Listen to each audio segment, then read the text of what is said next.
حیات الصحابہ۔ ٹاپک: حضور صلی اللہ علیہ وسلم کا ایسے صحابی کو دعوت دینا جس کا نام نہیں بیان کیا گیا۔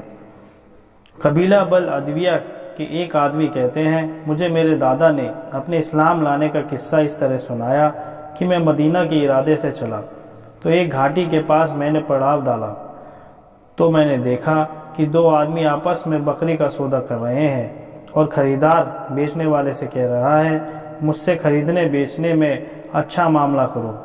تو میں نے دل میں کہا، کیا یہ وہی آدمی ہاشمی ہے جس نے لوگوں کو گمراہ کیا ہے؟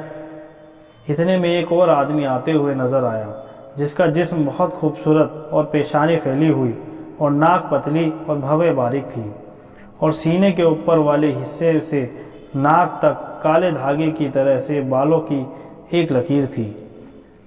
وہ دو پرانی چادروں میں تھے۔ ہمارے قریب آ کر انہوں نے السلام علیکم کہا۔ ہم نے ان کو سلام کا جواب دیا۔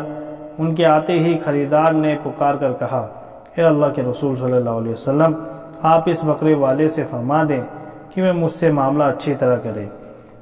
آپ نے ہاتھ اٹھا کر فرمایا، تم لوگ اپنے مالوں کے خود مالک ہو۔ میں چاہتا ہوں کہ قیامت کے دن اللہ کے سامنے اس طرح حاضری دوں کہ تم میں کوئی بھی اپنے مال، جان یا عزت کے بارے میں کسی قسم کے ناحق ظلم کی مانگ نہ کر رہا ہو۔ اللہ اس پر رحم فرمائے جو خریدنے بیچنے میں، لینے دینے میں نرمی کا معاملہ کرے اور قرض کے ادا کرنے اور قرض کی مانگ کرنے میں نرمی کرے۔ پھر وہ آدمی چلا گیا۔ پھر میں نے دل میں کہا، اللہ کی قسم، میں اس آدمی کے حالات اچھی طرح معلوم کروں گا کیونکہ اس کی باتیں اچھی ہیں۔ میں آپ کے پیچھے ہو لیا اور میں نے آواز دی، اے محمد! آپ میری اور پوری طرح مڑ کر متوجہ ہوئے اور فرمایا، تم کیا چاہتے ہو؟ میں نے کہا، آپ وہی ہیں جس نے نعوذ باللہ لوگوں کو گمراہ کیا اور انہیں ہلاک کر دیا اور ان کے باپ دادا جن خداؤں کی عبادت کرتے تھے ان سے روک دیا۔ آپ نے فرمایا، یہ سارے کام تو اللہ نے کیے ہیں۔ میں نے کہا، آپ کس چیز کی دعوت دیتے ہیں؟ آپ نے فرمایا، میں اللہ کے بندوں کو اللہ کی دعوت دیتا ہوں۔ میں نے کہا، آپ اس دعوت میں کیا کہتے ہیں؟ آپ نے فرمایا، تم اس بات کی گواہی دو کہ اللہ کے سوا کوئی معبود نہیں اور میں محمد صلی اللہ علیہ وسلم اللہ کا رسول ہوں، اور اللہ نے جو کچھ مجھ پر اتارا ہے اس پر ایمان لاؤ اور لات اور عزا کا انکار کر دو اور نماز قائم کرو، زکوٰۃ ادا کرو۔ میں نے کہا، زکوٰۃ کیا چیز ہے؟ آپ نے فرمایا، ہمارے مالدار اپنے مال میں سے کچھ ہمارے غریبوں کو دیں۔ میں نے کہا، آپ جن چیزوں کی دعوت دیتے ہیں وہ تو بہت اچھی ہیں۔ میرے دادا کہتے ہیں کہ اس ملاقات اور بات چیت سے پہلے میرے دل کی یہ حالت تھی کہ دھرتی کا کوئی آدمی آپ سے زیادہ نفرت کے قابل نہیں تھا، لیکن اس بات چیت کے بعد میرے دل کی حالت ہوئی کہ آپ مجھے اپنی اولاد، ماں باپ اور تمام لوگوں سے زیادہ پریہ ہو گئے، اور ایک دم میری زبان سے نکلا، میں پہچان گیا۔ آپ نے فرمایا، تم پہچان گئے؟ میں نے کہا، جی ہاں۔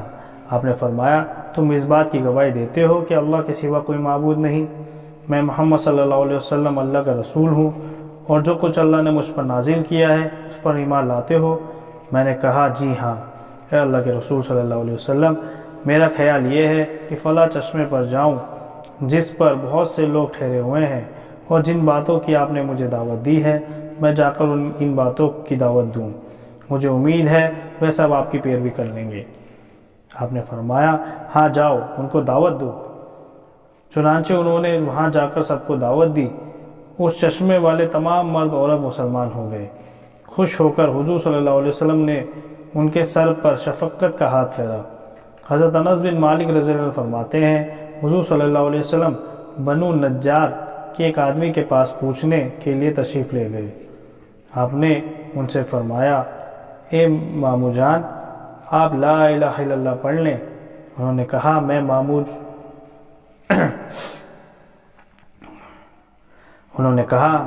ہوں یا چچا؟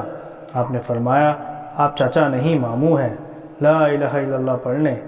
انہوں نے کہا، کیا یہ میرے لیے بہتر ہے؟ آپ نے فرمایا، ہاں۔ حضرت انس رضی اللہ عنہ فرماتے ہیں، ایک یہودی لڑکا حضور صلی اللہ علیہ وسلم کی خدمت میں ایک یہودی لڑکا حضور صلی اللہ علیہ وسلم کی خدمت کیا کرتا تھا۔ وہ بیمار ہو گیا۔ آپ اس کے پوچھنے کے لیے تشریف لے گئے۔ اس کے سرہانے بیٹھ گئے، پھر اس سے فرمایا مسلمان ہو جاؤ۔ اس کا باپ بھی وہیں موجود تھا، وہ اپنے باپ کی اور دیکھنے لگا۔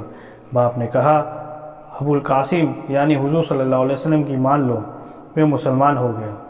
آپ یہ فرماتے ہوئے باہر تشریف لے آئے، تمام تعریفیں اس اللہ کے لیے ہیں جس نے اسے دوزخ کی آگ سے بچایا۔